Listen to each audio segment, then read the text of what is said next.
are invited to fill in all the seats inside the RC hall because we are about to start soon.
Ladies and gentlemen, outside the RC hall are all invited into the RC hall and fill in the vacant seats as we are about to start shortly.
Bismillahirrahmanirrahim. Assalamualaikum warahmatullahi wabarakatuh. Good afternoon, ladies and gentlemen. Salam Malaysia Madani. Welcome to COP28 Reasons for Hope. I am Amalia, and I am truly honored to guide you through what promises to be an inspiring and enlightening gathering. Today, within these four walls of this event, we are not just witnesses, but active participants in a pivotal conversation that addresses the pressing environmental challenges of our time. We initiated Reasons for Hope in conjunction with COP28 happening in Dubai. It's an opportunity for our country to put forward our climate initiatives with a theme going beyond green growth, resilient community, and sustainable planet. Without further ado, let's begin our program today with the anticipated COP28 Dubai highlights.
Grounded in a whole-of-nation approach under the theme Going Beyond, Green Growth, Resilient Community and Sustainable Planet.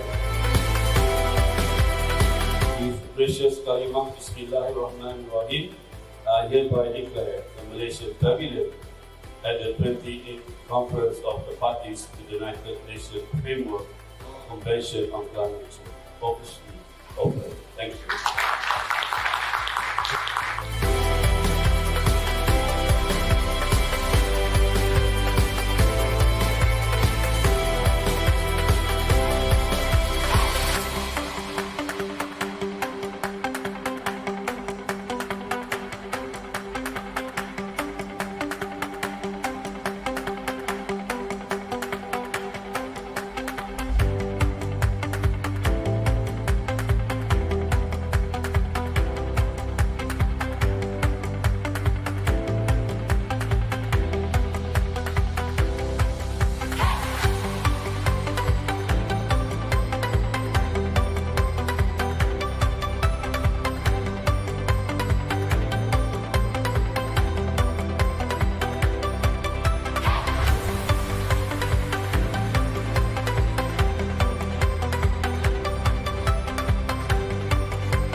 And that's a snippet of what's been happening in Dubai for the past few days. Ladies and gentlemen, let's take a moment to celebrate the vibrant cultural heritage of the Temuan tribe with a special performance by the Tiga Tongkat Satu Tiang from the Cultural Club of Sewang Dance at SK Sungai Melut Asli. Prepare to be mesmerized by the rhythms, movements, and stories woven into this captivating dance that speaks volumes about the beauty and richness of their traditions.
Lagu ini lagu kami pada Tuhan yang tiba. Pahau malu pahau tenon, hemo sama kita nyanyi.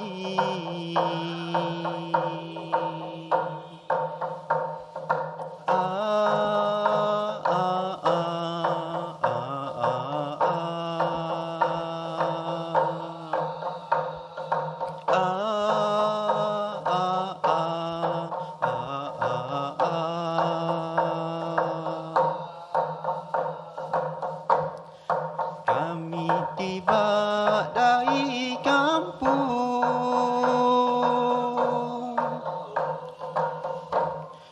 genggong enin tarikan,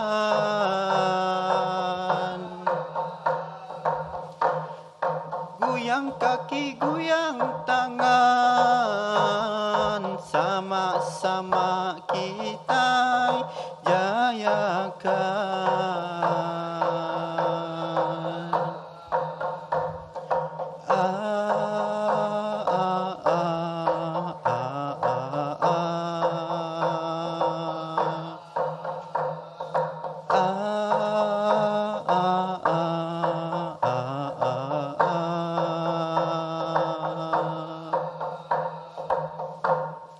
Lagu ini lagu kami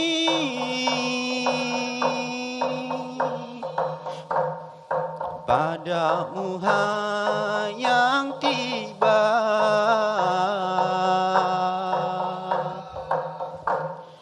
Pahau malu pahau tenon, hemo sama kita nyanyi.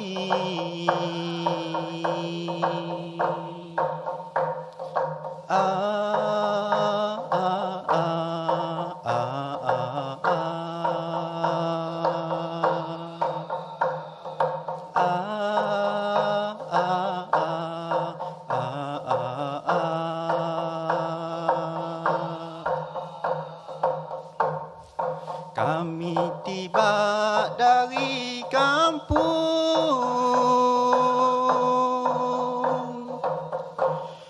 genggong enin kami tarikan, goyang kaki goyang tangan, sama-sama kita jayakan.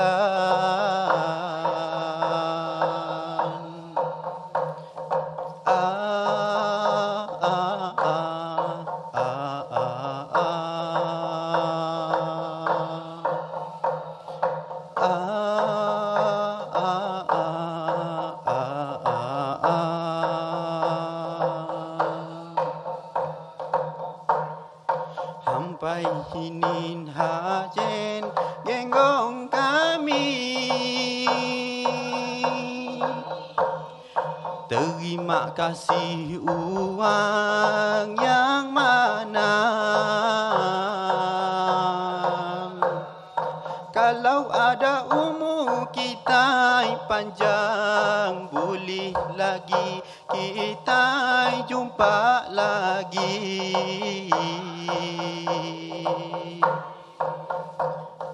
Boleh lagi kita jumpa lagi.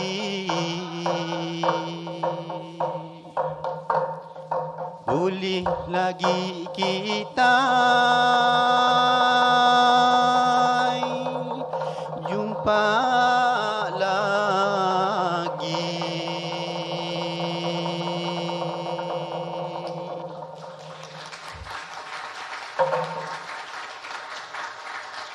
Terima kasih kumpulan sewang 3 tongkat 1 tiang SK Sungai Melut Asli. The Sewang dance, a captivating blend of music, singing and dancing, originates from rich traditions and holds significant cultural importance. Originally performed during change ceremonies, it has evolved to grace Orang Asli civil ceremonies, public events, and warmly welcome esteemed guests. Today, through the Tiga Tongkat Satu Tiang, the Temuan tribe aims to showcase their heritage to the world and ensure that their invaluable customs are passed down to the younger generations, preserving the essence of their ancestors' cultural legacy. Ladies and gentlemen, it's time to kickstart our event with a warm welcome from Technologies Shamsul Bahar bin Muhammad Noor, Group CEO of MGTC. He will be sharing insights and setting the tone for today's discussions. Please join me in giving a round of applause as we welcome Technologies Shamsul Bahar to the stage.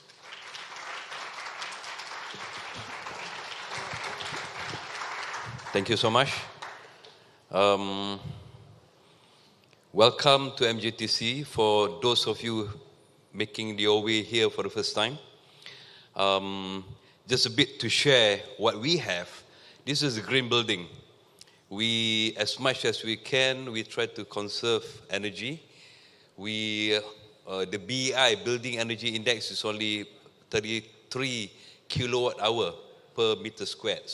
That's the lowest that you can find anywhere in the region. Again, welcome to all. It's great to see a full crowd. What we're trying to create here is to create an impact. Over the last few days, as you saw the earlier video, at COP in Dubai, they are there and we are here. But that would not stop us from having this conversation, having this action, and also providing solutions to find a way on how to mitigate and combat climate change. The answer is with us. The solution is with us. We are the one who will be providing it. And collectively, we have to create a voice. The voice of all the delegates that we have, about 500 plus in Dubai. But the rest of us here, we have almost 40 million of Malaysian. And collectively, we look at the whole of ASEAN. We have more than that. We have hundreds of millions.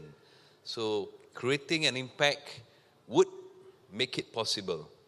And it will be possible if we do it together. Malaysia only contributes about 0.8% of the GHG emission to the global number. But again, we need to become a driver. If we do not, then who else will be doing it? So thank you again for making your way here. What we are creating is to ensure that, as I mentioned earlier, the conversation continues. And it is not just within the period of COP.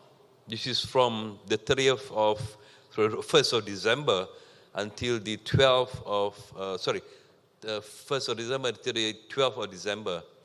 It goes on. It goes on and on and on. And we could not stop until action had been taken. And what we are looking at is to showcase what Malaysia's initiative all this while. Either it's the Ministry of Natural Resources, Environment and Climate Change, or MGTC, or any other agency, because the dream that we have is similar. And we need to do it together again. So the Malaysia's climate initiative is going beyond green growth, resilient community and sustainable planet. And but the key issues that we'll be discussing at COP28 this year will be global stocktake, compliance to the global market, transparency of reporting, mitigation, global goal on adaptation, climate financing, and just transition. Now, you saw the Orang Asal. We have been to their school in Dengkel. We need more efforts from the rest of us to find ways on how to help and assist them. They need funding, obviously, And what has transpired is in these recent months, a Korean company, now a Korean entity, an organization under the government came over. It is the Korean Environmental Corporation. They came over and they fund books, education tools to the school. Can we do that as well? We could, but we are not putting it in. I was in Sarawak. You have to drive about 5 hours from Miri to get into this particular village. And what they have is they lack everything. The electricity will be cut off at 6 in the evening, and they're going to turn it back on 6 in the morning. But they have clinics, they have school. And you know that in Sarawak, and as well in Sabah, you are a 7-year-old going for primary 1, you still go to the boarding school because the schools are so far away from their village. So imagine that those kids don't have electricity at all. And again, who came to their rescue? One of the country down south came over and provided electricity. How do they do that? They provide solar panel, electrolyzer, fuel cell, and they got hydrogen, and they provide power from 6 in the evening until in the morning. No. Where are Malaysian company? I mean, it is quite sad though, that we do not see what is in front of us. We always saw what is far away, right? So we hope what we can actually establish today is to understand the needs and requirement for us, for the Malaysian.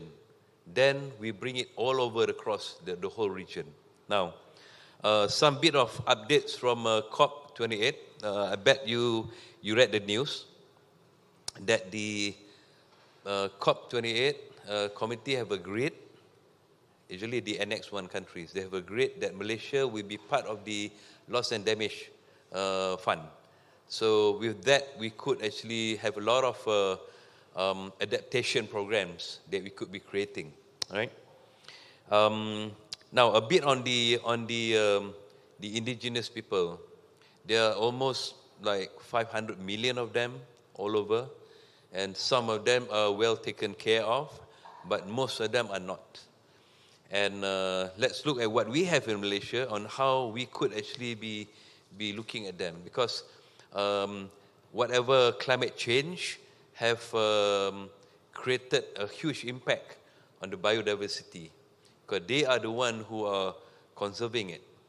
And this is something that we need to look at. The loss and damage fund could be provided, but it is beyond that. What we need is other means on how to help and assist them. Now, so we hope what we could be achieving in today's event is that we are inspired, we are motivated, and what we could bring out all the energy from the green energy from today's event and bring it out, voice it out, and let us be heard. And thank you very much again for coming in, and let us be the reason of hope. Thank you so much.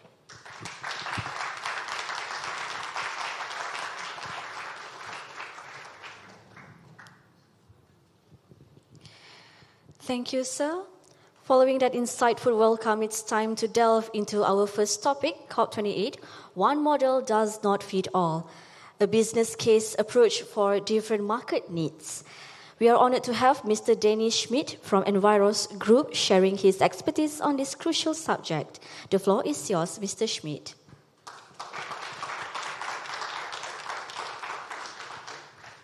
It's a tech talk style. So you're free to walk around. Hello, good afternoon, everyone. Can you hear me well? Yeah, I think you can. Well, I think that's lots of reasons for hope, Tanzania, on that. I think for the last 20 years, I've been working with quite a few different companies and organizations from many different levels. And what I realize is that one model does not fit all. So that's why I thought it would be relevant to talk about that today. With COP28 happening, we all tend to see and try to transfer the responsibility to the government, to say governments are responsible for everything on that, for all the solutions. I don't think that's the case. I normally dispute that.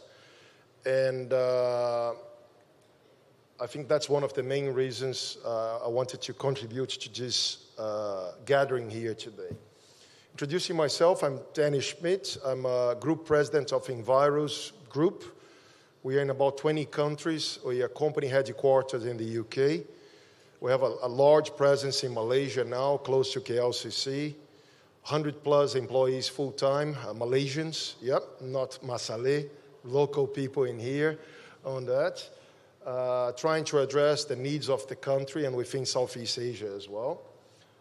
For me, COP28, I mean, since the Rio 92, I see a lot of talks, but now for the last 2-3 years, I start to see more actions than I ever saw before.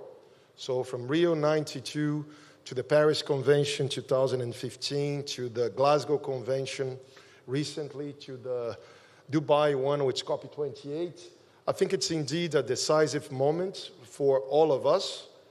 So I mean, when I go to Sarawak, I normally see, and I like the saying, Sarawak's for Sarawakans. So the planet is for us, it's humans, well, it's not a responsibility that I need to be passing over to someone else. We need to work together on that. Easy to say, not so easy to do. Yeah?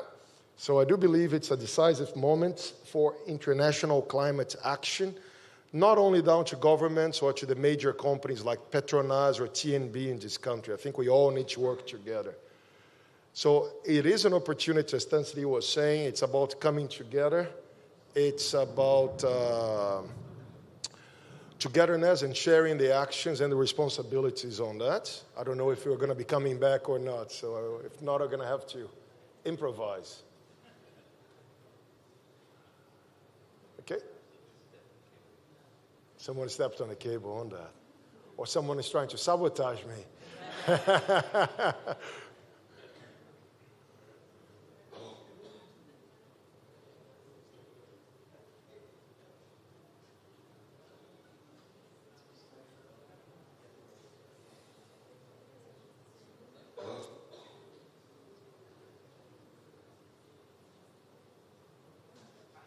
Okay, we're back. Okay, we can go to the next slide, please. Again, main concern of scientists and everyone on that, yeah, that's one of the main drivers that everyone wants to do, is like to try to keep the rising temperatures to 1.5, not more than that. That's the basic concept that we're all trying to achieve. If we can limit that to 1.5 or 1.5 Celsius growth, we believe the impact is manageable. Yeah. As Tansri was saying, how can we work together to achieve that? What I don't like is that when I'm normally working with governments or with large corporations, it seems everything is their responsibility, and it's not. In Malaysia, for example, 70% plus of the Malaysian GDP is within small and medium-sized enterprise. When you start talking to them about initiatives like that or the sustainable development goals, most of them, not only here, even when I go into Norway or Sweden, which are supposed to have like extremely high development indexes, the average Joe in the country, they don't know exactly what it is. And it's very easy for us to say, wow, equality, gender, climate action. But in reality, what does that mean? I don't see a lot of actions. I see a lot of talking, saying that are going to be compliant, that are going to be acting on that. But in essence, I don't see that. I see a lot of marketing approach. I see a lot of talking, but I don't see a lot of actions that actually build something that can change. Okay? So we need a lot of finance. Yes, we do. But we also need to create more awareness in KL, in Peninsular Malaysia, in Sabah, in Sarawak, in Southeast Asia, in Asia Pacific, everywhere on that. Yeah? So I'm trying to do my part as a company and as an individual as well to help in the transition phase on that. Okay? Next, please. main thing, as Tan Sri was saying on that, now it's all about the loss and damage fund. Yeah, that's what is really the hot topic happening in Dubai now.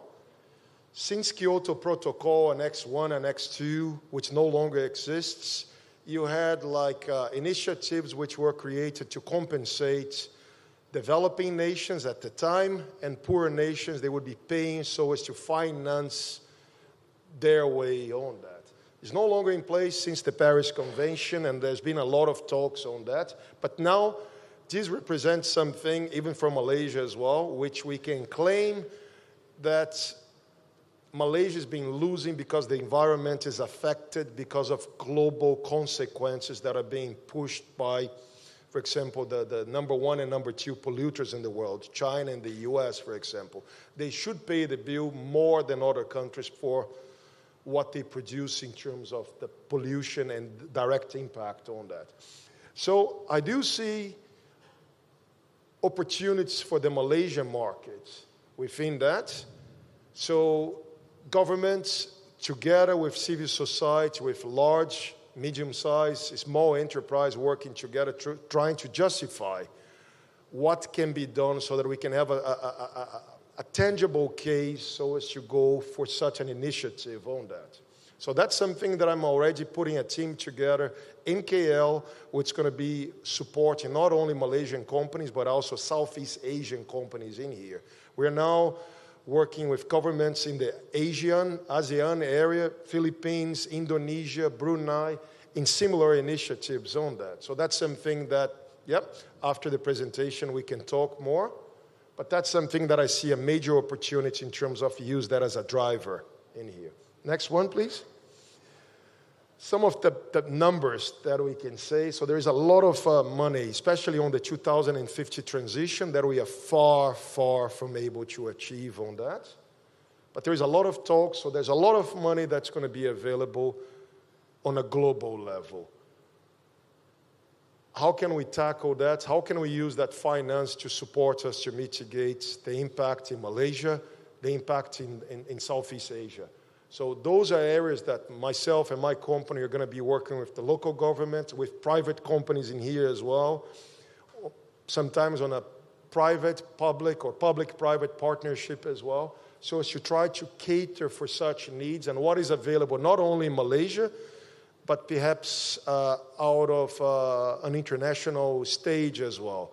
Perhaps if we go combined with the government in here, with MGTC, and with the federal government in here, we could also support and partner with international institutions from Europe or the US on that, or Japan, and with that we can cater and target opportunities on that so as to invest in climate needs from a Malaysian standpoint. So that's something that I see a lot of opportunities, but I also see a lot of lack of knowledge from people on how to be able to gather something like that. Next slide, please. Can talk on a global level, but for me, it's about Malaysia. That's why I'm here now. It's not the responsibility of just MGTC or the government on that to cater for that. That's not enough. Even if Petronas, as the biggest company in Malaysia, and TNB as the second largest in Malaysia, if they work together, they cannot carry the piano by themselves. So it needs to be a combined approach. As I said, more than 70% of Malaysian GDP is small and medium-sized enterprise. How can we involve that? How can they also be responsible? How can they also help with the burden of the transition in the country on that? So for me, I put myself in here in front of you as to support you in the transition. And a lot of times you might be saying, well, how can I pay this masale on that's going to be coming like with the bill on that? There's many ways that we can support you, which HRDC grants available in this country. We've been supporting like small and medium-sized enterprises which are not paying 1 ringgit. They're getting subsidies on that, so we approved, and we can work with you and with companies that you know, or NGOs, or any type of enterprise in here, so as to help you in that transition phase. We can help you raise awareness within your companies, your organizations. We can help you raise finance. We can help you raise technology. We're here for you. But a lot of people don't know how to take advantage of that. So Envirus Group in here, I think if we work together, we can really diminish the gap. Yeah? So the initiative from MGTC is noble.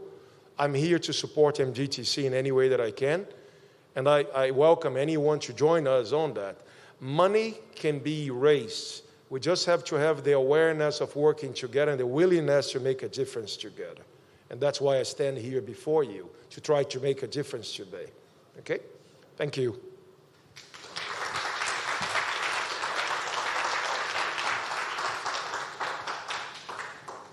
Thank you, Mr. Schmidt. This is kind of adaptable to the raising the floor, raising the ceiling framework introduced by the Prime Minister of Malaysia recently. And ladies and gentlemen, building on our journey of discovery, our next speaker, Mr. Wan Hidayat from Sols Energy, will take the stage to discuss people, planet, prosperity. Let's give a warm welcome to Mr. Wan Hidayat.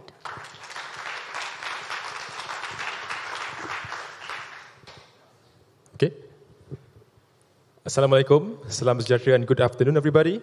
My name is Wan Hidayat and I am the Business Development and Strategy Manager at Sols Energy. My boss is supposed to give this speech today, but he's currently in COP. So hello Hakim in Dubai. Continue. I'm sure that most of us here in this room have at least experienced what it's like to feel a blackout in your home, right? You might recall doing something, probably cooking, reading a book, watching your Netflix, when suddenly everything turns dark. You know, the first thing that comes to your mind probably be, oh shoot, where did I put those candles? At least for me, who is afraid of the dark, I would be very panicked, scrambling to find those candles. You know, having your light taken away from you can be very disruptive. Every single activity that depends on light and electricity will grind to a halt. Your TV, your Wi-Fi, your fridge, your computer. But luckily for us, you know, blackouts in city, they last momentarily. And they're quite rare nowadays, if you all can agree, right? But this is not the case if you live hundreds of kilometers away from the city, deep within the jungle. And this is the case for Abang Liman. Now, Abang Liman is an orang asli. He's 60 years old. He lives in Kampung Pos Gop, one of the most isolated village in Gumusang, Kelantan. Now, for Abang Liman and his family, blackouts are not occasional inconveniences. They are a nightly expectation.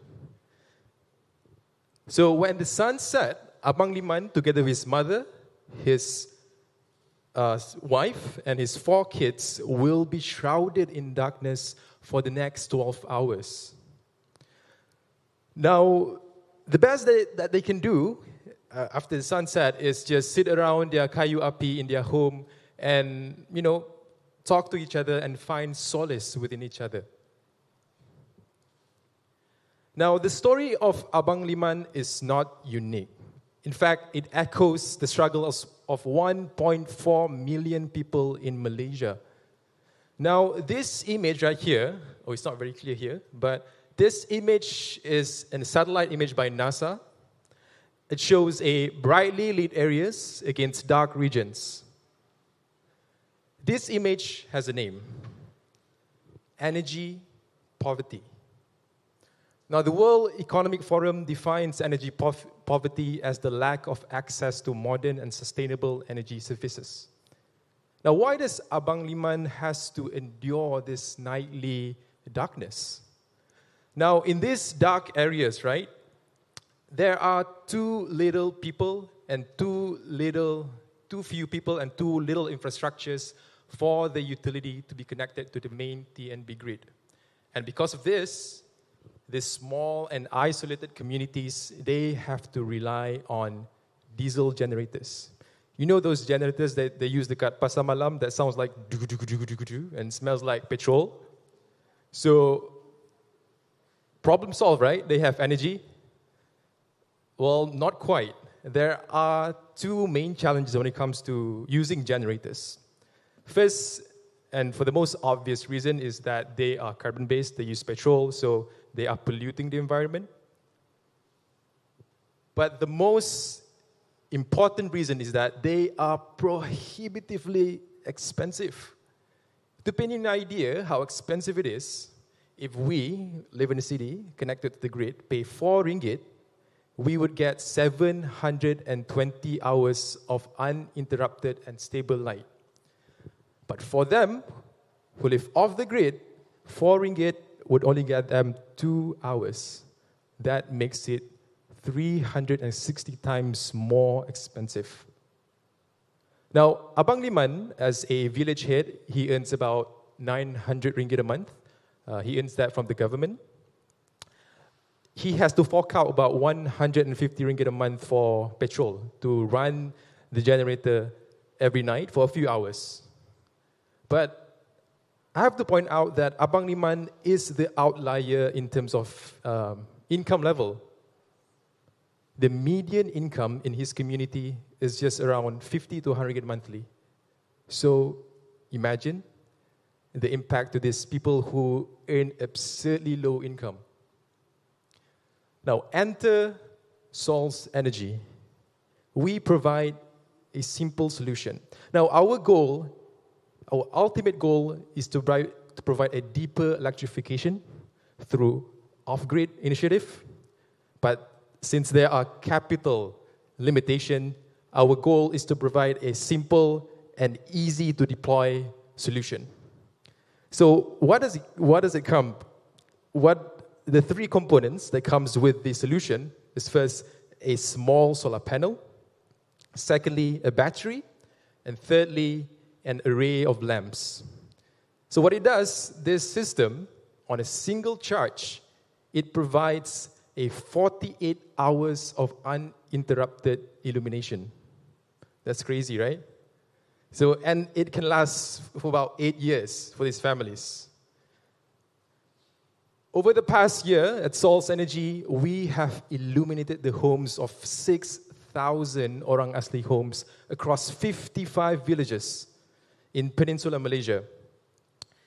We are committed in scaling up our initiative so we can reach to as many lives as we can in the shortest time possible. With the light turns on, Abang Liman and his family can now redirect that income into a more pressing issues, such as education. What else? Nutrition, job security. Our survey revealed that these communities, they lack access to secondary and tertiary education and also vocational training. So this limits the prospect of their earning. At Sol's Energy, we believe that energy access is not the be-all and end-all. We believe in tackling energy poverty. We believe in breaking them out of the poverty cycle, acknowledging that education and job employability is 2 key ingredients in tackling poverty. To tackle this issue, we have established the first and only solar academy in Malaysia, and since 2014, we have trained over 1,500 graduates, equipping them with the right skills to become our solar technicians at Sol's Energy. Now, meet Boy. Boy here, he is one of our most successful solar academy graduates. He joined us back in 2014, and joining us back then, he was able to quadruple his income earning ability. And by the 3rd year, he already earned 6,000 ringgit. That's 12 times more than what he would have earned back in his kampung doing odd jobs. Plus, if any of y'all here decided to install solar with us, you might even meet Boy on your roof. So that's something to look forward to. To conclude, at Sol's Energy, we envision a world where green energy solutions can be accessible and affordable to anyone, anywhere, for the betterment of now and the future. And if any one of you decided to install solar with us, we pledge to install an equivalent Pico solar system on an orang asli home. 1 for 1. So you can power to empower. Thank you very much.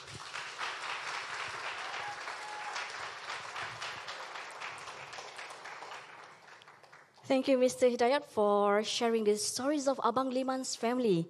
And maybe collectively we could do something for people like Abang Liman's family next in the future. Well, ladies and gentlemen, before we delve into our discussion on electric vehicles, I would like to share a personal connection, the mention of Volvo, which actually brings back fond memories of my late father's old 244 GL Volvo. That car was more than just a vehicle. It was a sanctuary of safety, reminding me of Volvo's unwavering commitment to protection.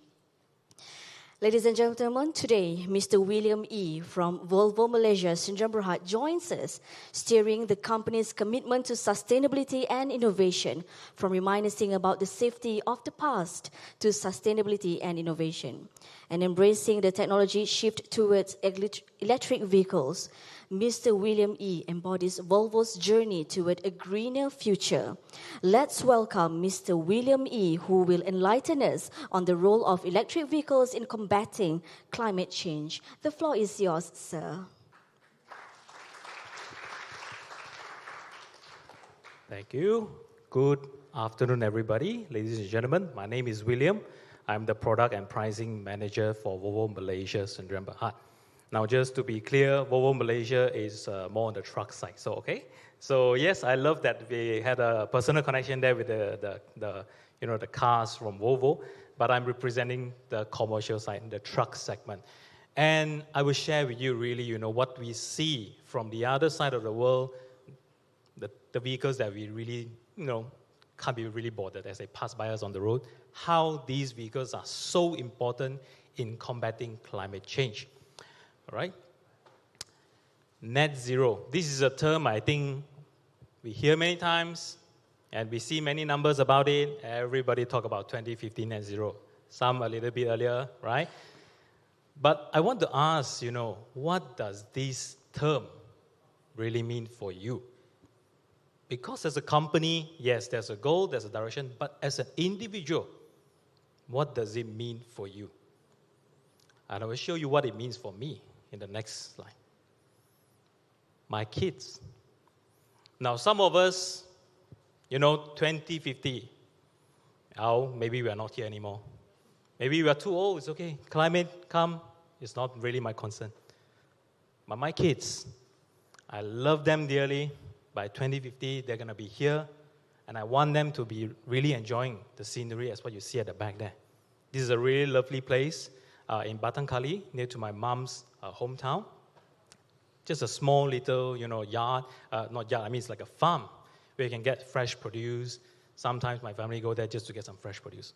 And this is what I envision the future, the net zero, really, okay?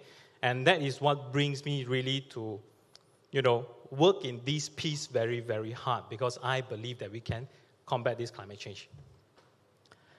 It's all about our future generation, all right? So how can an EV really help? Okay, let's look at, I know, the organizer tell me, don't put any numbers on the slides. But in my industry, we have to look at numbers, because that's really where you see the tangible thing, okay? Let's see, next. Now, if you go and do a bit of research, okay, you'll find that when they talk about transport sector emission, we are about 28.8%, contributing. The largest contributor, the power generation segment, okay? And so where does the transport sector stand then? I have a lot of animation, so whoever that's clicking on my slide have to click really fast, okay? So we are the second largest contributor when it comes to emission. So that means actually from the transport sector, we have a big role to play. Okay, we have a really big role to play. Come, next. Now, we did this study in Malaysia, okay, just for the year 2021. And we look at the comparison, like I said earlier, the truck passed by us, didn't really take care about it. But we did a study in terms of emission for 5 years usage versus the cars in Malaysia. B segment sedan, I hope there's no Toyota Honda people here, but I use their numbers, okay? Right? Please don't come kacam me. Okay, then we have the A segment hatchback. One of the most popular in the market is definitely the Proda Axia. Okay?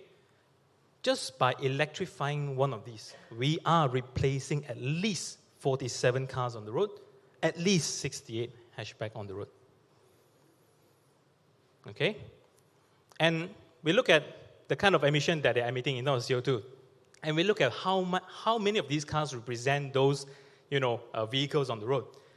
For the B segment cars, they represent about 46% of the cars in Malaysia. New cars, I'm talking about new cars, all right?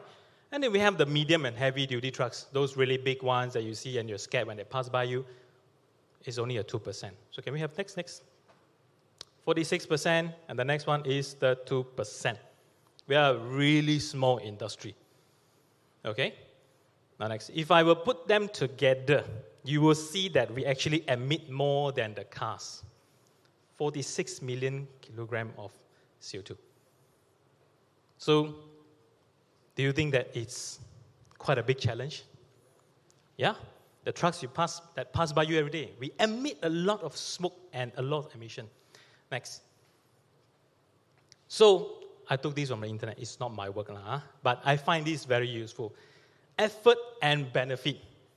Now,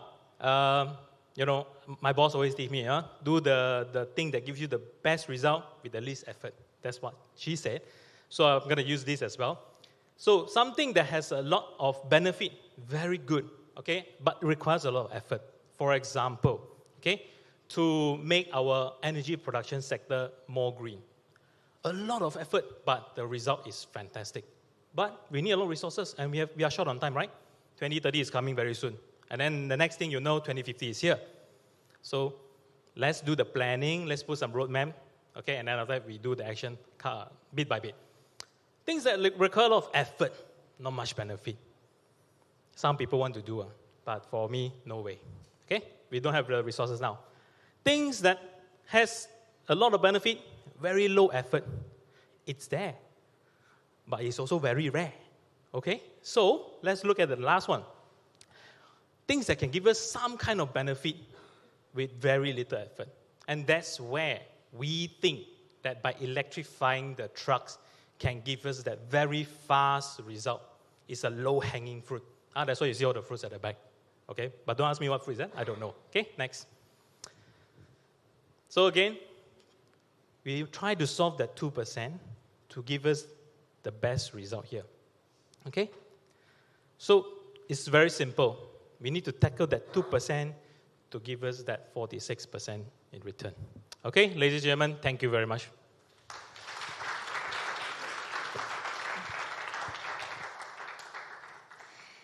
Thank you, Mr. William E. Ladies and gentlemen, our journey continues with a significant discussion on Malaysian environmental education. Where is the nation now and where are we going? Here to shed light on this crucial topic are Professor Dr. Esther Daniel and Associate Professor Dr. Subarna Sivapalan, representing Amanah Lestari Alam. Please be invited. All right, good afternoon, everyone. I'm Subarna from the University of Nottingham, and with me is Professor Esther from University Malaya. And today we are representing Amanah Alam Lestari to share with you a very important segment relating to environmental education. So we've heard from speakers from the industry, we've heard from speakers from social enterprises, and we would like to offer a different perspective, which is from the education ecosystem. So we've been very, very lucky to have had the opportunity to meet Amanah Alam Lestari that has given us this opportunity to run a very important nationwide study which took place from the year 2021, and it just ended late last year, right? Data collection and analysis ended late last year.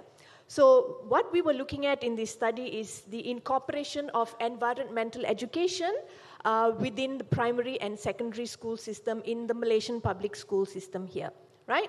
So that's just a little bit of context to what we are discussing today, yeah? So I want to take you to this very quick reality check, All right, and this is what's happening on the ground at present. A very, very common scenario. I think almost all of us here today have come across such a scene just outside our homes, where we live, our workplace. So two news articles that we managed to pull out, very recent ones from 2023. One from New Straits Times in March, no room for trash in Malaysia by 2050, right? And the other one, closing in on illegal dumpers. So we are not going to go into these articles in detail, but I think the topic is enough to explain what the situation is on the ground, yeah? So can we go to the, over to you. Thank you, Subarna. Can you all hear me? Yes.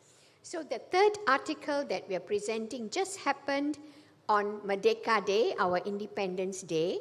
The very next morning, 20 tons of rubbish was picked up in Putrajaya. So this again reflects our environmental consciousness at the present time. Next, please.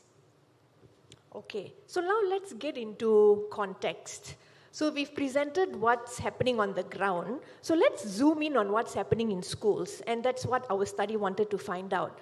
So just to give you some statistics, this is based on 2021 data, yeah, about 2 years ago, at the point of us starting this research, yeah. So how many public schools do we have in Malaysia? We have a total of 10,244 public schools. This data was taken from the Ministry of Education website. It's not something we picked out from thin air, okay? So from 10,244 schools, we have 780 primary schools, and we have 2,444 secondary schools. Next, please. Okay. Now, out of these almost 10,000 over schools, over 300 schools are eco schools. And every year, well, at least the 2019 data, we had 1,000 schools participating in the sustainable school competitions. But let us stop to think, that's only about 1,300 schools. What is happening in the rest of the schools in Malaysia? That is what we wanted to find out in our study. Next, please. All right. So let's assess the situation on the ground. Now, this is by no means, the accurate picture of what's happening because our data pool is small, all right? But nevertheless, it gives us a baseline indication of what's happening, yeah, in schools. So our study involved several levels of stakeholders. We spoke to children in schools, we spoke to teachers, we also spoke to school leaders. Now, what we found, right, very interesting, our findings. Number one, teachers are not very knowledgeable about which curriculum topics have embedded EE or ESD. ESD here stands for Education for Sustainable Development. Elements for integration in selected subjects, okay? Teachers are not very knowledgeable. I just want to leave you with that keyword, all right? Number two, teachers are uncertain about the ways EE or ESD elements are embedded in the textbooks they use, all right? And the third, textbooks are unclear for effective EE or ESD delivery and infusion of what we call values, right? Climate change, environmental problems are essentially social problems, right? If we do not change our values, then we are not going to be able to achieve all the important things our speakers spoke about today, all right? So those are the first three key findings from our work. Okay, the fourth finding, we found that teachers use very simple lessons. Many of them may plan, but many do not plan. So they just go into the class, and if there's an opportunity, they share. So we find that the pedagogical knowledge of teachers need to be enhanced. And then the fifth one we found was that the important co-curricular activities in the school were just mainly school-based, usually recycling activities, picking up the rubbish and things like that. But they do not go beyond that, And at times, some of the schools, they have activities with the local authorities and so on. But that's about it. And the sixth, what we found was that whether it's classroom instruction or whether it's co-curricular activities, the correlation with the pro-environmental behavior of the students is low. So that raises a question whether the impact that these activities have upon the students in schools, how long can it last? So that is one of the findings we have. Next, please. Okay, so how do we move forward, ladies and gentlemen, yeah? So just to let you know, this study was approved by the Ministry of Education, and we've had the opportunity to also engage them in further discussion with the results of the study. And we are happy to note that we are now in the process of making some movements towards integration of EEESD with the new curriculum, right? Upcoming curriculum in 2027. We are very excited about this. All right, but how can we move forward in a more systemic way, in a more holistic way, right? So how do we move forth with confidence? So the key word here is teachers, okay? We are not blaming the teachers. The teachers are doing a wonderful job. How can we help teachers become greater in the classroom? That's what we are aiming for. Okay, next please. All right, so now we are, as Dr. Subarna said, we are in the process of putting our vision in motion, and our focus is on enhancing the teacher capacity. So a small framework that we have come up with that we will start with in the beginning, but hopefully we will be able to build upon it is, you want to start? Yeah, sure. So what is most crucial now is upskilling of teachers, basically giving them an opportunity to do capacity building and give them more resources to work with so that they can perform better in the classrooms, right? So one of the key recommendations from our work is actually to develop what we call an ESD, an Education for Sustainable Development Training Center. This is just an idea, all right, which is going to be expanded upon, right? And through this center, we are hoping to have an ESD champion in every school. I think that is so very, very critical, and our study also suggests that teachers want to play an active role in moving this agenda forward very, very seriously. All right, next is developing COPs. We are academics, we are a bit boring people, huh? All right, so COPs, communities of practice, is people getting together and seeing how we can work cohesively to move an agenda forward. And then pre-service and in-service teacher training. So I lead the School of Education at the University of Nottingham in Malaysia. I train teachers to become good teachers. I think pre-service teachers and in-service teacher training is absolutely necessary if we are going to move EEESD in schools. And a little bit more specifics, what we plan to do is to train teachers that they need to move towards interdisciplinary, transdisciplinary, multidisciplinary teaching approaches to go beyond the classroom. They should not be so focused on, specific topics only and to ensure that the students understand, but they should go beyond. And also, as said earlier, it's very important that values are infused together with the lessons. And lastly, I think we are looking at intrinsic motivation to be infused among the students rather than just extrinsic. Like, sometimes we organize competitions and the children love it, but after the competition, it goes down. So we have to plan out things where it is more intrinsic.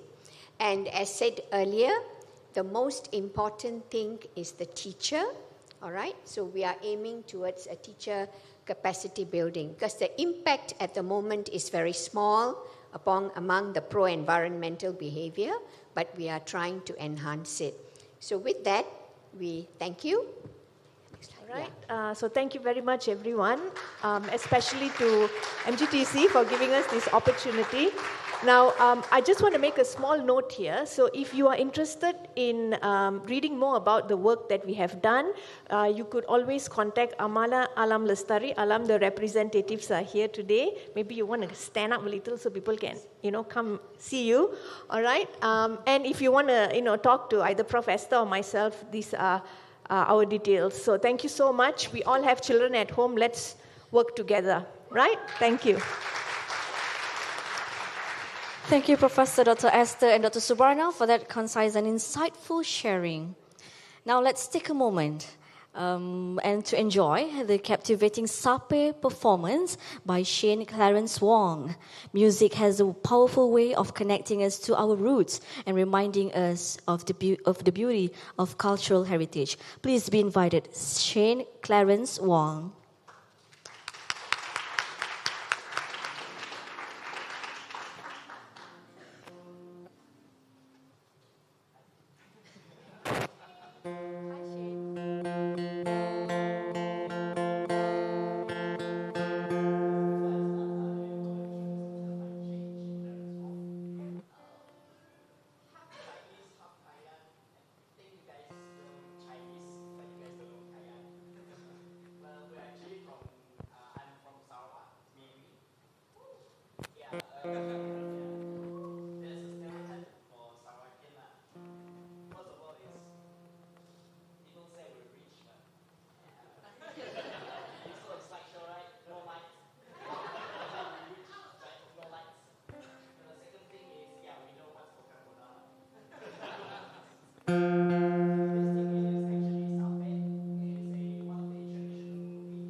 Thank you, Shane, for that beautiful performance. Sibuh kita nangis ya.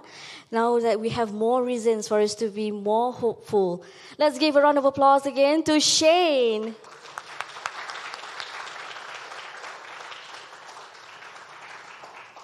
Resuming our discussions, we have Mr. Peter Sasi, Vice President Asia Pacific at Greenhill, here to enlighten us on your urban forest at your fingertips. Let's welcome Mr. Peter Sasi to the stage.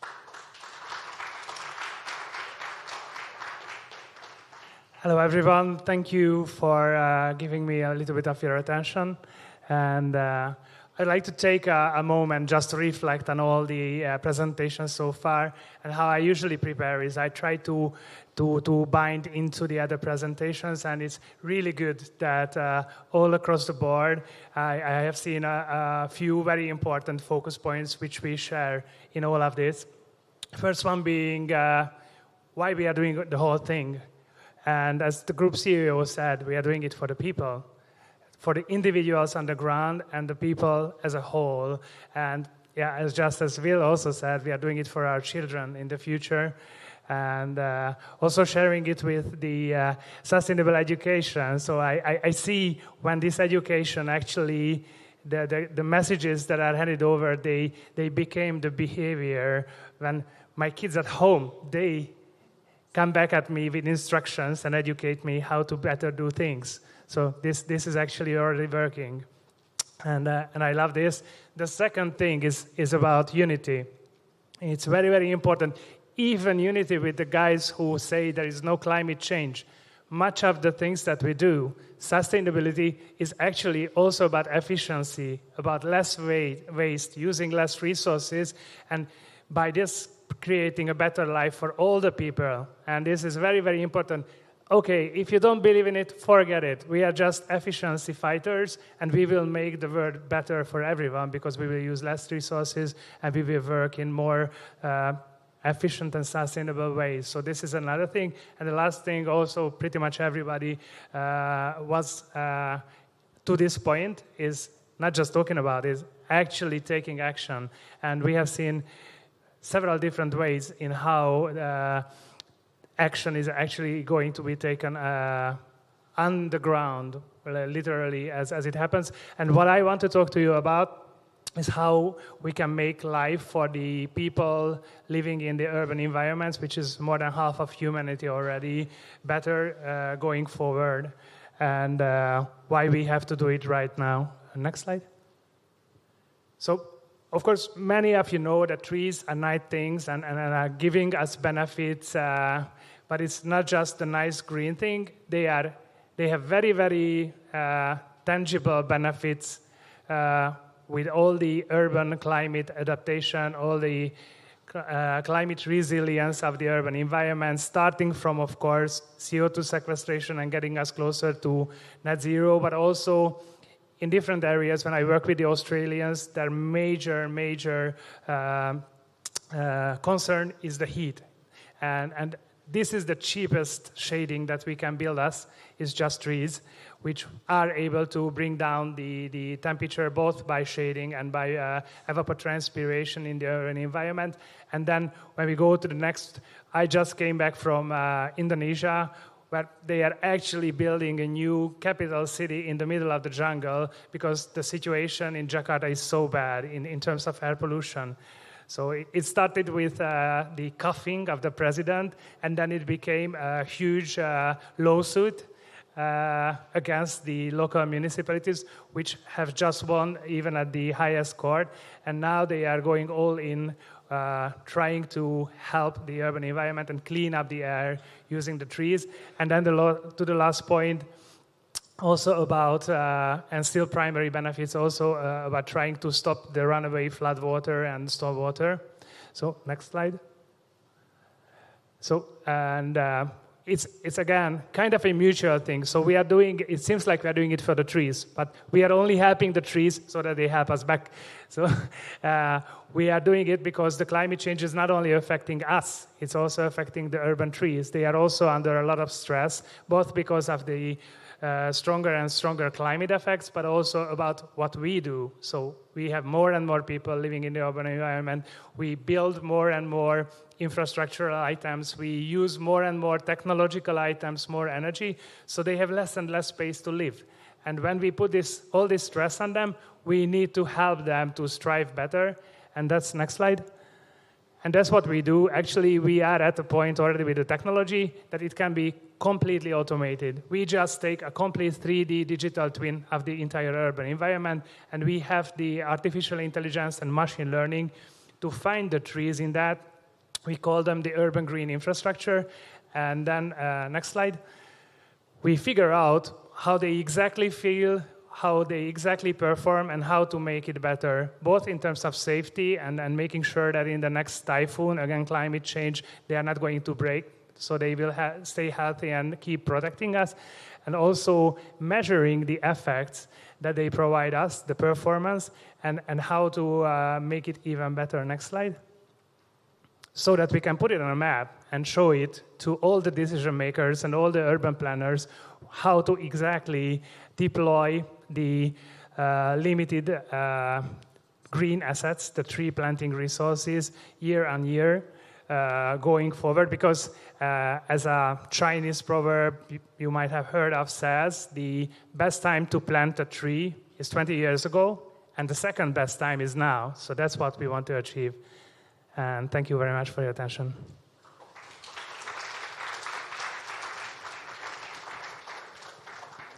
Thank you very much, Mr. Peter Sassi. Next up, let's celebrate Malaysia's environmentalism and the empowering influence of the youth. Please join me in welcoming Mr. Sheikh Muhammad Shakil Suhaimi, a former Malaysian Youth Delegation Focal Point 2020, as he shares his insights on youth empowerment. Please be invited.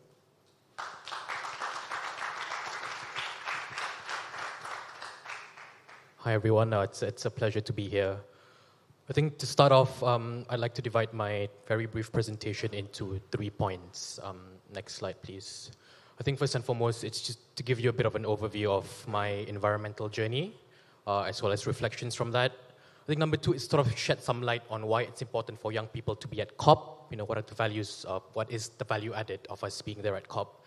I think that the third point I'd like to convey is, you know, what should young people, as well as everyone in the room, be looking forward to as far as climate action in Malaysia is concerned. Next, please. Yep. Before that, a bit of a qualifier. So I actually work with what's called the UK PACT program. PACT stands for Partnering for Accelerated Climate Transition. For those of you who are hearing of PACT for the first time, we are a technical assistance program under the UK's International Climate Finance Portfolio.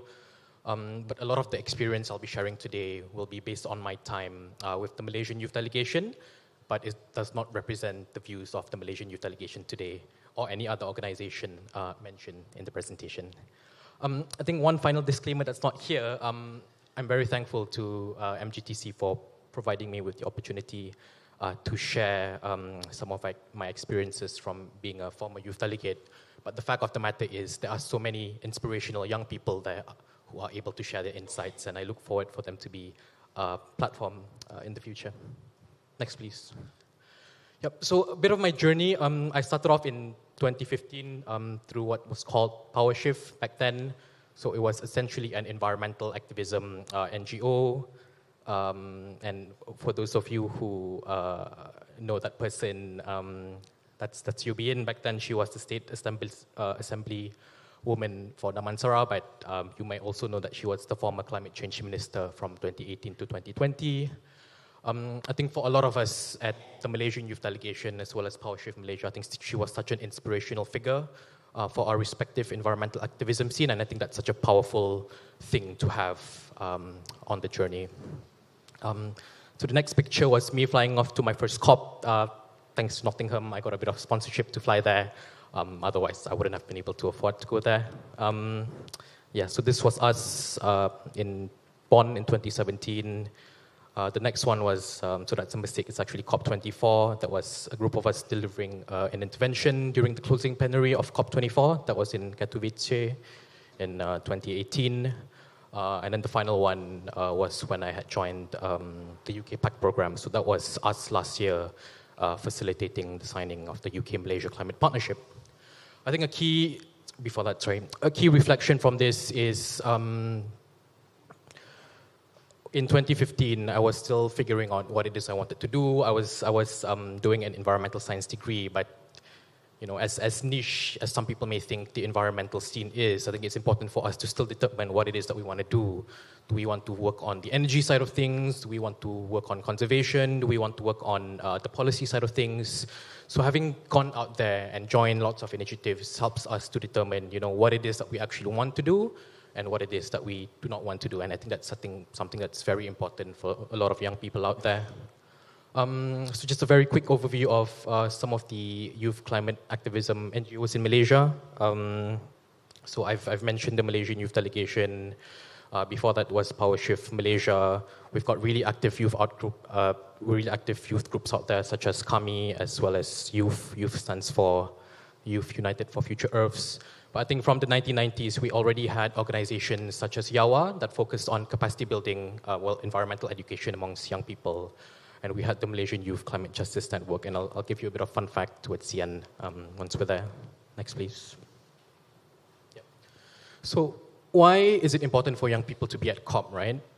So for starters, there is an underrepresentation of people from the Global South at COP. I think that's a fact. But when it comes to young people, our representation is smaller, so getting as many people as possible at COP from Global South is critical, because when policies are recommended, when views are collated, it is so important to reflect the needs and wants of young people from Global South. So I think that is first and foremost critical as to why young people from the Global South needs to be there. I guess some of the things very important as useful as well for young people to be there is to observe negotiations, but to also observe our negotiators in particular. Yeah. I think as you can see there, that was a picture of us with then former Mestec minister as well. So that was in 2018 in Katowice. Next, please.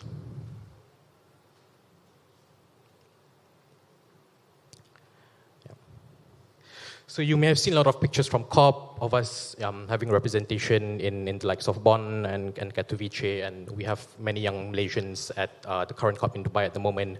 But I think it's so important to impart the fact that not everything happens at COP. You know, I think COP is a place where decisions are made. COP is a place where it is part of the solution, but there's a bigger picture to it. When it comes to engagements at COP, when it comes to us shadowing our negotiators, a lot of those relationships have been built on the ground whilst we're here at home. I think I very much resonate with Acik Shamsul in that, you know, whilst we have a lot of people out there at COP, at the end of the day, what matters is the actions happening on the ground. So it's so important that we don't lose sight of that fact that whatever happens at COP, it's still so important to take into account what happens here back at home. Next, please. Yeah. So this is my concluding slide.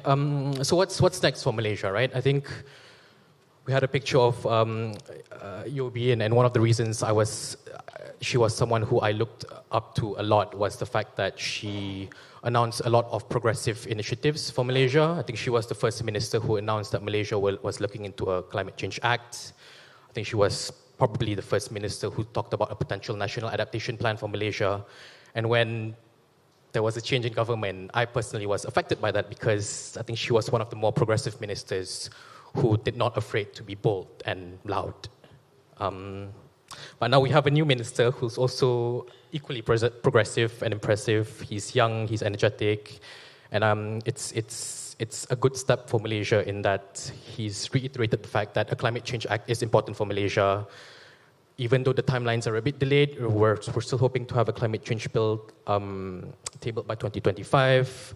I think he's reiterated the importance of a national adaptation plan as much as we reduce our emissions in Malaysia. As Encik Shamsul mentioned, Malaysia only emits 0.8% of emissions compared to the global number. So no matter how much we reduce our emissions, if we don't have the adaptive capacity to against climate change, I think we are going to lose out anyway. So it's important to be reminded of the fact that as much as it is important to reduce emissions, we also need to focus on adaptation. What adaptation means is that we're prepared against rising sea levels. We're prepared against extreme weather events. We have food security. We have water security. If there is, touch wood, another pandemic, we'll be prepared for that. And that is all very much linked to climate change. And it is so important for us to have the adaptive capacity to be there. So I say this as something that young people should look out for, but the fact of the matter, it's anyone and everyone in this room who cares about climate change should be looking out for these things. We need to keep the government accountable. We need to ensure that they deliver on these promises. And everyone, including the youth in Malaysia, will benefit from that. Thank you.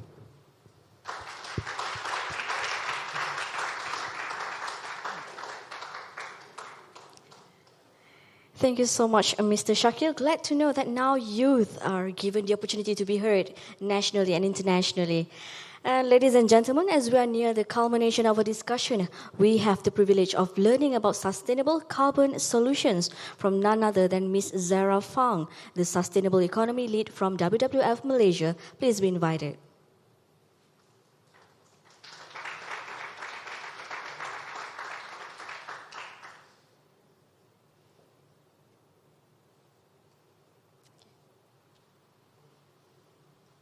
Let's give Ms. Zara a little bit of time.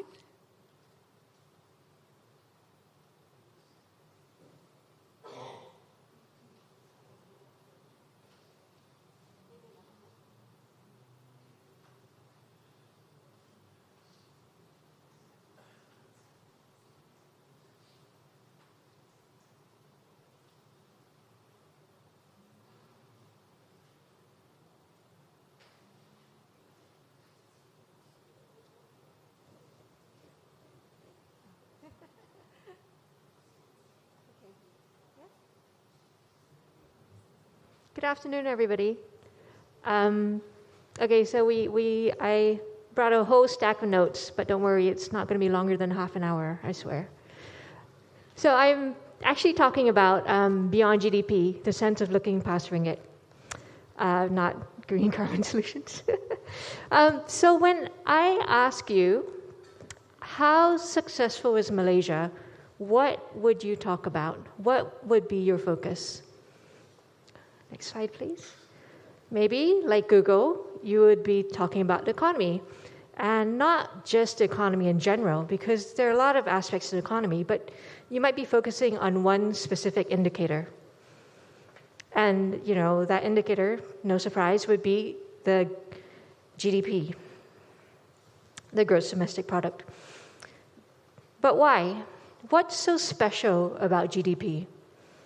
It's the value of goods and services produced over the year, but what does that actually tell us? Why do we care? Does it tell us anything about child mortality? Does it tell us anything about our average lifespan or how happy and healthy we are in that lifespan?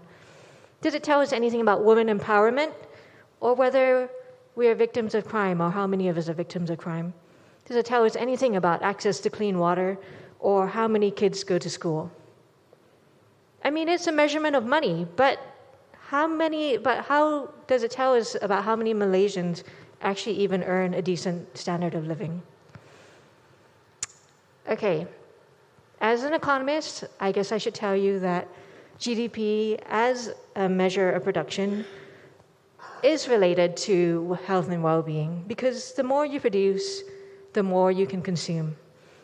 And incomes generally rise with GDP, and when incomes rise, you get all sorts of good stuff, such as longer lifespans, higher education rates, etc.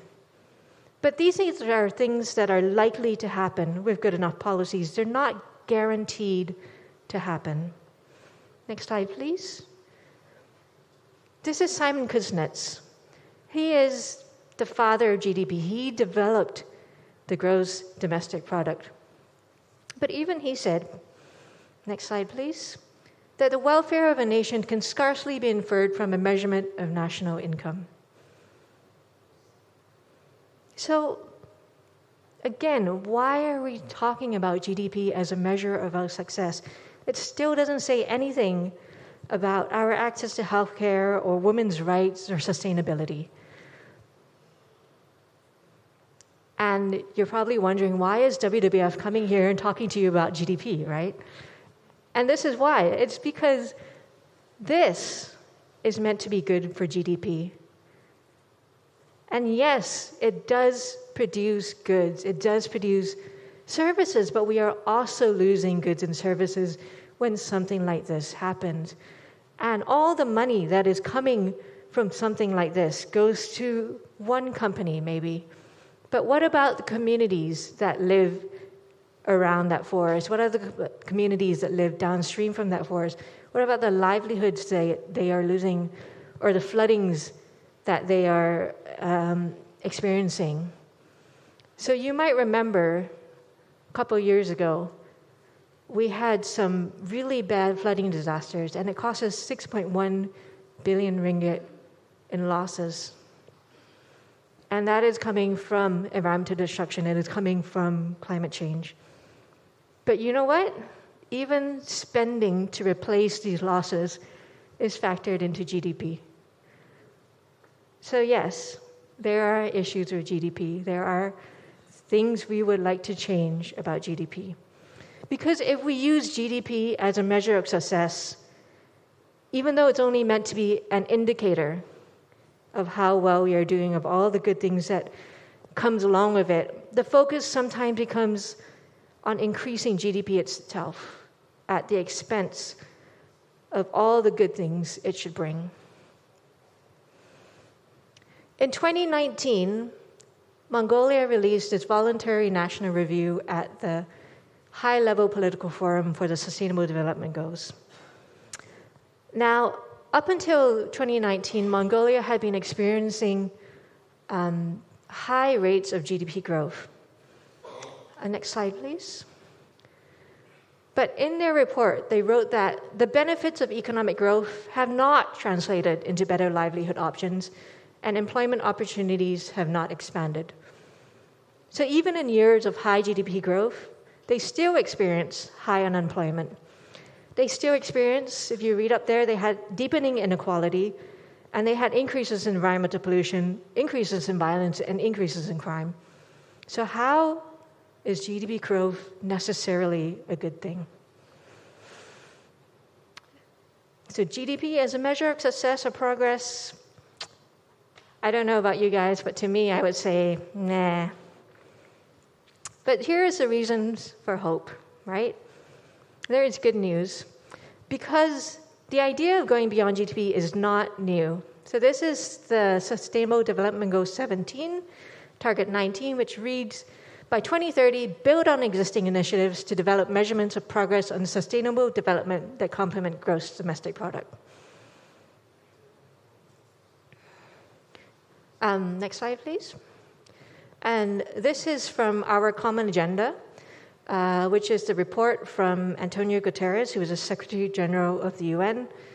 And it was recommendations on the 75th anniversary of the UN on how to respond to current and future challenges. And in this report, he also underlines the importance of going beyond GDP. Bhutan, since the 1970s, have had their gross national happiness index. And since 2008, this has been the goal of their government, not GDP, but to reach higher levels of gross national happiness. In 2011, New Zealand's Treasury also undertook a participatory process to develop the Living Standards Framework, to develop an understanding of what is important to New Zealanders. And in the past 5 years, they have been using this Living Standards Framework to make budgetary decisions. Next slide, please. At the start of 2023, in fact, New Zealand joined Wales, Scotland, Finland, Iceland, and Canada to develop the Wellbeing Economy Alliance. And you can see here their slogan is "For an economy in service of life." Back in Malaysia, our Prime Minister, Datuk Seri Anwar Ibrahim, called for a comprehensive and fresh economic framework for Malaysia Madani. Up here you see something from Script, which is the English version of the Malaysia Madani book. I will just read out for you. The Malaysian notion of sustainability is also a balance or equilibrium, keseimbangan, that holds to the well-being of humanity itself and a continued balance and humane respect for nature as well as the human person. Thus, sustainability for us not only includes the natural environment, but also the sustainability of rural and urban communities, as well as families and individuals. So this right here, this can be the start of our Beyond GDP framework. I have great news, which is that we have been speaking to the Department of Statistics Malaysia and also the SCG Center at the Ministry of Economy. And we understand that DOSM have already started work on Beyond GDP. And the National SCG Center, which is also known as Pusat SCG Negara under the Ministry of Economy, are also including Beyond GDP as one of the broader strategies on SDG implementation. So my question to you today is, what would you want as a development goal for Malaysia? What would make us successful in your eyes? Thank you.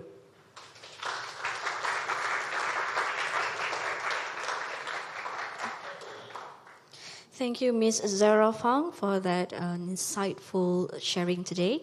Our penultimate speaker, Ms. Rita Rahim, the coordinator of GRI OA, will shed light on empowering indigenous people and local communities. Let's give a warm welcome to Ms. Rita.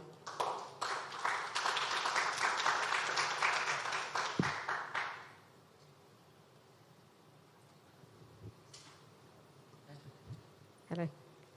Hi, good morning. Good afternoon. My name is Rita Rahim. I'm not used to public speaking, so bear with me for a while. Can we have the slide, please? Okay. I am the coordinator and founder of GRI OA. We are not a business. We are not a social enterprise. We are not an organization. We are not even registered as anything. We are volunteers. So being that we are not a funded group, we have had to learn to work with indigenous peoples and come up with interesting solutions along the way for the last 20 years. So we work in Sabah, Sarawak, and Semenanjung, which is why we are known as Gerai Orang Asal and not Gerai Orang Asli. Can we have the next slide, please? Okay, just a quick preview. Orang Aslis are only found in Peninsular Malaysia and not in Sabah and Sarawak. Sabah and Sarawak have their anak negris as well as the Dayak and Orang Ulu. So if you take the whole collective, then they are known as indigenous peoples, or the Malay translation that they accept as Orang Asal. Okay, next one. And for some strange reason, every time we mention we work with indigenous people, this comes up, that they think indigenous peoples only live in the forested areas. In some sense, that is true. We do have some forested areas, but we also have villages down the road. So they are also in semi-urban areas, peripheral areas, and in one case, they were moved out for the construction of a university and a golf course subsequently. They also live in other eco-niches like places like Tasik Bera, so we have swamplands, lowland areas, and peat swamps. And also next one. Next slide, please. Coastal areas. So there are also coastal indigenous communities in Johor Bahru, for example, as well as this one in Pulau Keri and the whole Klang River estuary area. So these are the Mahmari, and unfortunately, all these areas, these eco-niches, they are also contested areas. So the main problems with indigenous community groups that we work with is land issues, or in this case, coastal issues. Can you have the next one? So Gerai OA, most people will recognize us for the crafts that we help sell.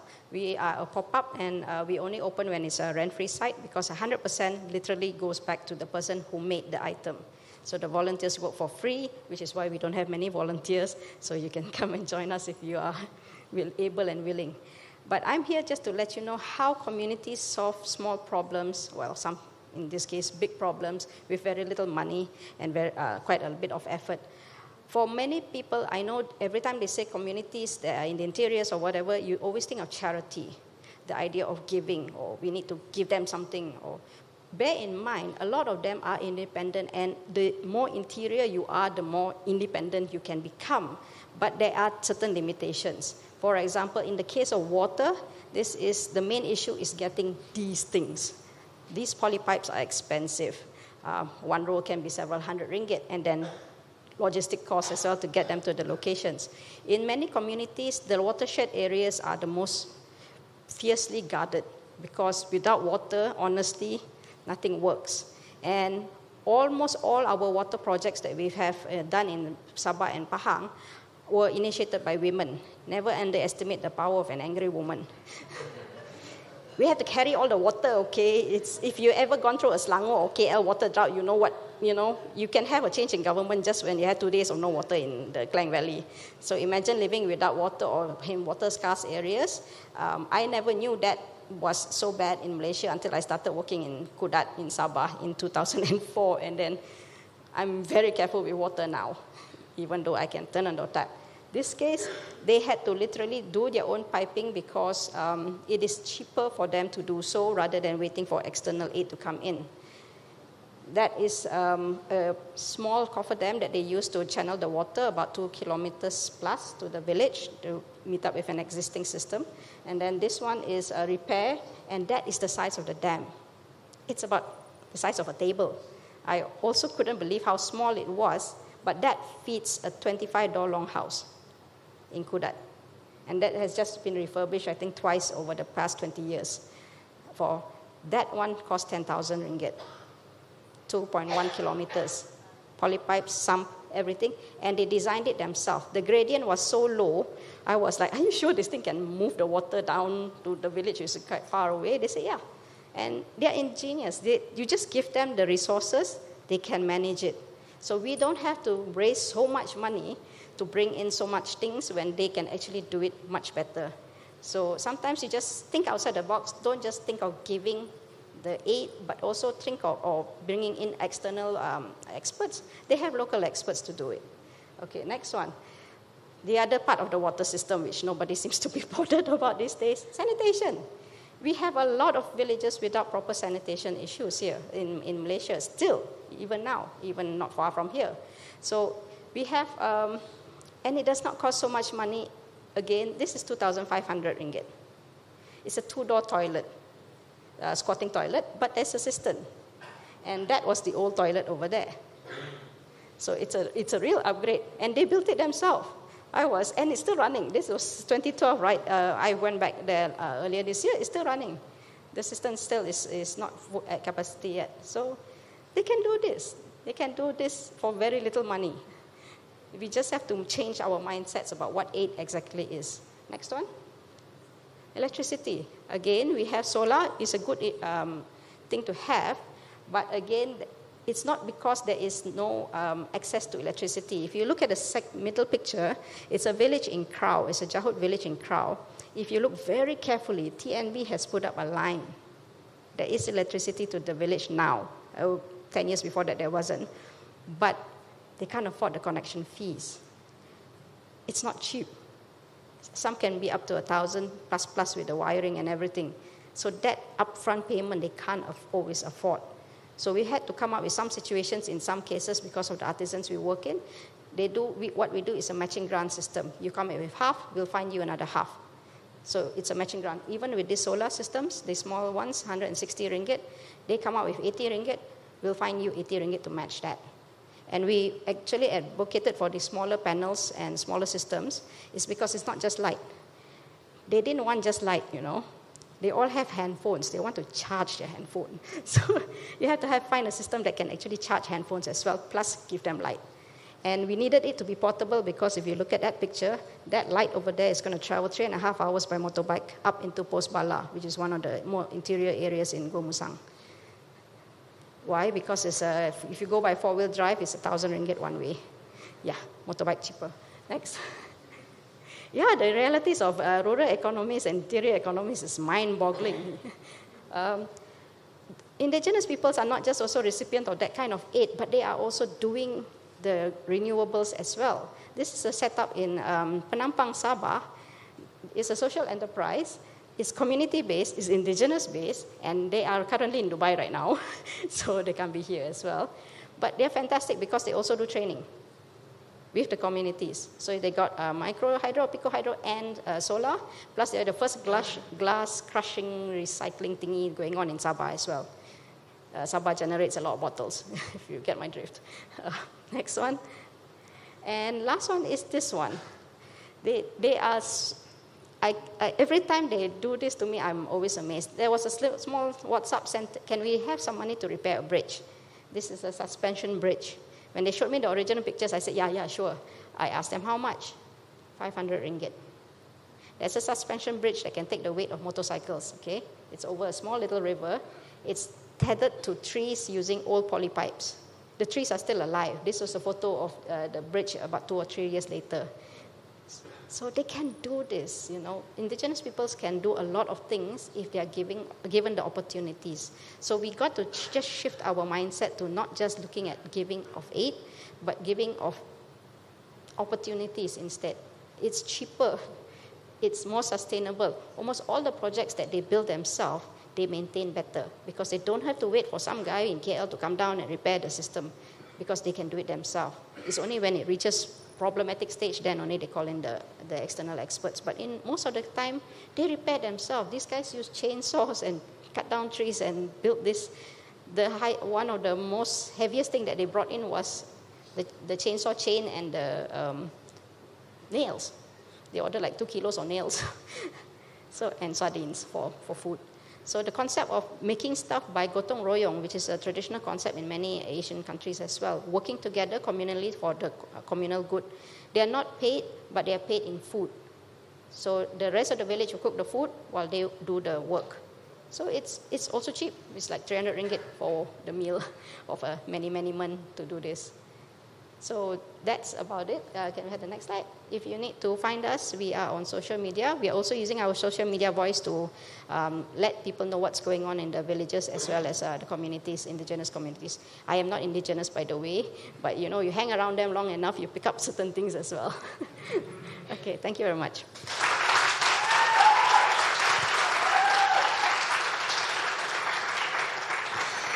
Thank you, Ms. Rita, for that wonderful sharing about empowering indigenous people. Just a little bit about indigenous people.